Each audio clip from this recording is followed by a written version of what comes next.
and now you're singing metal for this film and with Ghost.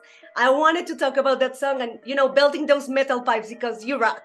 Thank you. I was channeling Bruce Dickinson. Amigos de película, ¿qué tal? Yo soy Riva, dándoles la bienvenida a este especial sobre La Noche del Demonio, La Puerta Roja, o Insidious 5.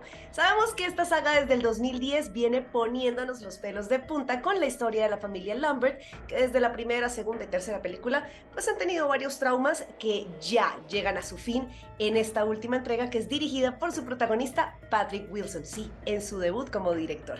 Te cuento que en esta oportunidad, Dalton ya es un universitario, se va a la universidad y está estudiando una carrera de arte en la que el dibujo sacará todos esos recuerdos reprimidos que tenía de su trauma de pequeño. ¿Cómo lo van a solucionar en familia? Está muy interesante, no te puedes perder lo que nos contaron sus protagonistas Ty Simpkins, Sinclair Daniel, Patrick Wilson, que también es director, y el gran productor Jason Blum. Así que te doy la bienvenida a este especial de película de La Noche del Demonio, La Puerta Roja.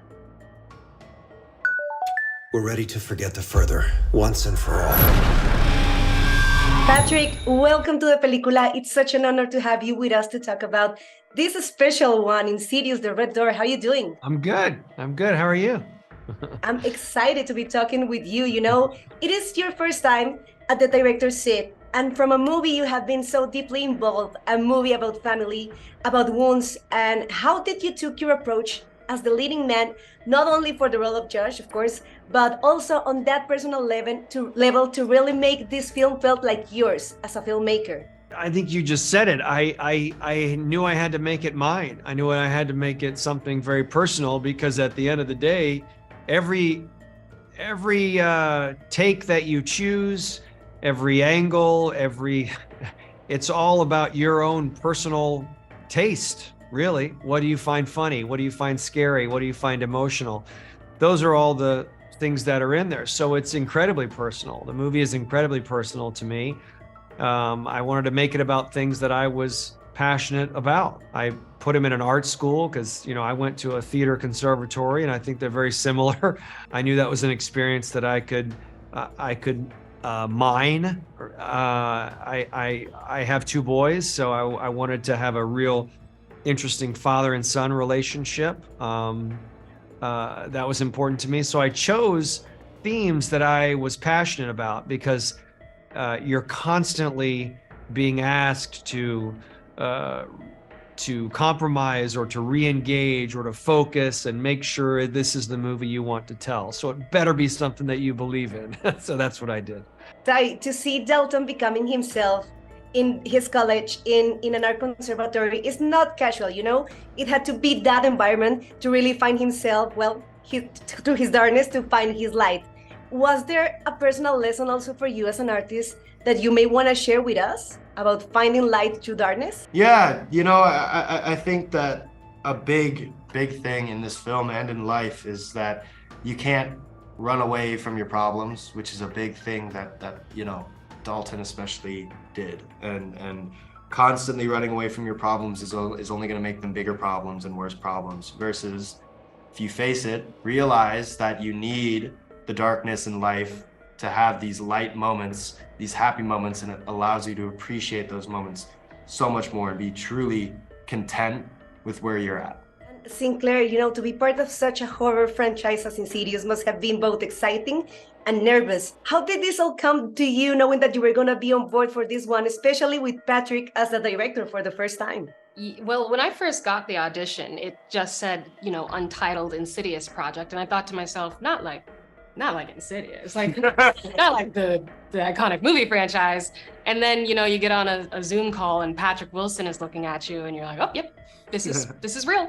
So it was so thrilling. And then, after I got the role, you have that moment of, yes, oh no, now I have to do it. And I'm a part of this thing. But it was such an honor. I've watched these movies for as long as they've been out. So to be in one was just a dream come true, and overshadowed the anxieties. Our family has been keeping secrets. They suppressed our memories. Can still feel something following us. There's only one way to find out. It's such a pleasant surprise to see all the familiar faces from Insidious in this one. How was channeling all that and getting all that in the movie you really wanted to make. That's what we get to see on screen. To have everybody back was such a blessing. You know, it it took some doing, but I thought, how, you know, in a franchise that deals with past and present and travel, and you know, it almost doesn't matter who lives, who dies, where are we in the world. It's everything flows in and out. So I thought, what a you know, people pay a lot of money for de-aging in movies, and we have the footage from the other films, so it's perfect. It works out great. It was just really trying to find the most creative ways to intertwine really the three movies together, the first two and then mine. But the easy answer was, it was just fantastic having everybody back. It just seemed like such a, you know, you shoot these movies so quickly. At least the first two we did in 20-something days.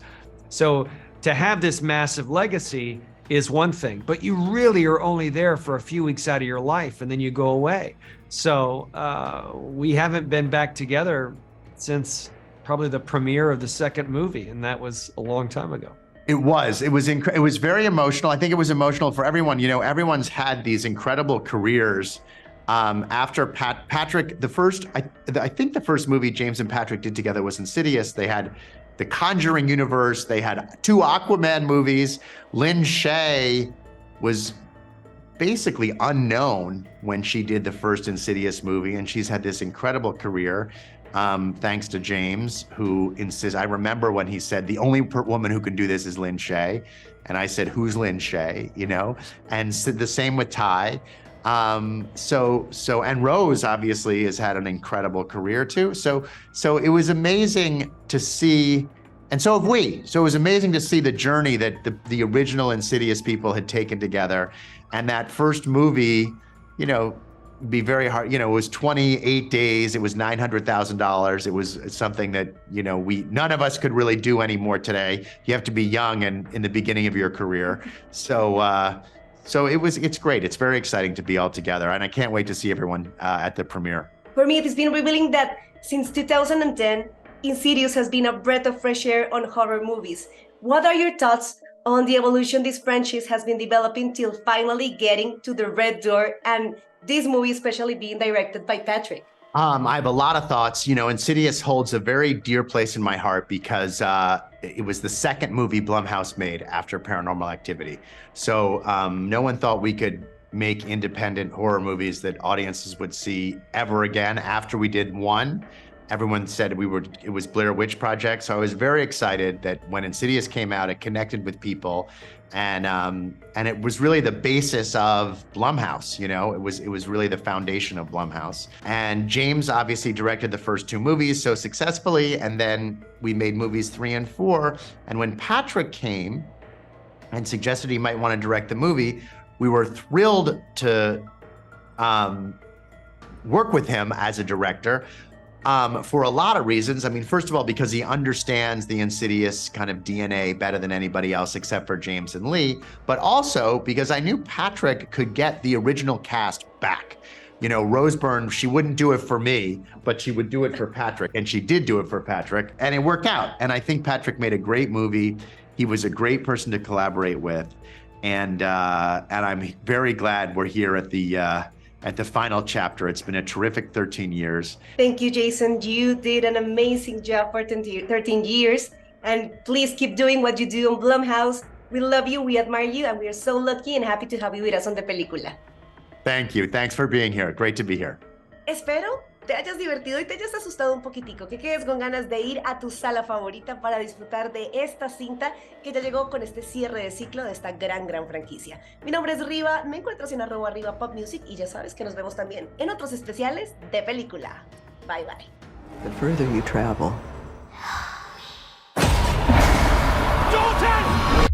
the riskier your journey will become.